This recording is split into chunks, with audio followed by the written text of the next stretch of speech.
Mary নামের মেয়েটাকে আগে এত স্পষ্ট বলি নাই, এখন বলি। মেরি নামের মেয়েটাকে আমি বলি যে তাকে যদি পায়ে হাত দিয়ে সালাম করি, তাকে শ্রদ্ধা করা আমার কম হবে, শ্রদ্ধা করা কম হবে। কারণ আমার বউরা আমাকে ফেলতে চেয়েছে জেলের ভিতরে, আর সে আমাকে বাঁচিয়েছে। সে বাঁচিয়েছে মানে সে অর্থ দিছে, অর্থ দিছে। আর আমার ছোট ভাই দৌড়াদৌড়ি করছে এই বিষয়টা নিয়ে। আর ওরা প্রেমের কথা বলতেছে, ও তো জানে, সব বিষয় জানে যে মেরি বাসায় সে দাওয়াত খাইছে আমার বিয়ের 2-3 বছর পরে।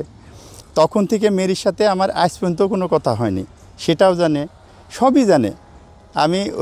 যখন আমি জেলে যাই, আমাকে যখন জেলে পাঠায় তার 7-8 দিন আগের থেকে আমি টের পাচ্ছি একটু একটু। যেহেতু সাংবাদিক আমাকে ফোন করে বলছে, ভাই আপনার ষড়যন্ত্র চলতেছে মিরপুরে, আপনার নামে কি রাজনীতি মামলা হবে, মামলা হবে, এসব আপনি একটু সাবধানে থাকেন।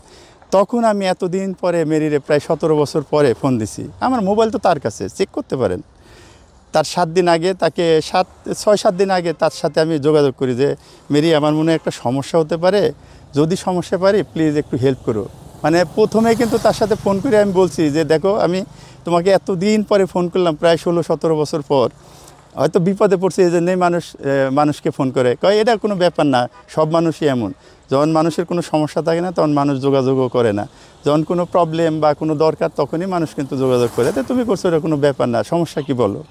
আমি বলছি আমার ওয়াইফ এরকম পর করে আমার হাতে নাতে ধরা খাইছে, তো ওরা ষড়যন্ত্র করতেছে আমার নাকি এরকম মামলা টামলা করতে পারে, মামলা বা রাজনীতি মামলা নাকি করতে পারে, যেগুলো আমি করি না, কখনো রাজনীতি করি না, এসব করি না।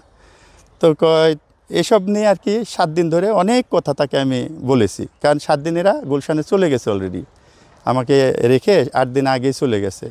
তারপরে আমি বাসায় ছিলাম, দেখি যে হ্যাঁ, তারপরে এক সময় পুলিশ আসলো, এসে আমাকে ধরে নিয়ে গেল, কি যৌতুক মামলায় ধরে নিয়ে গেল, তারপরে জেলে দিল।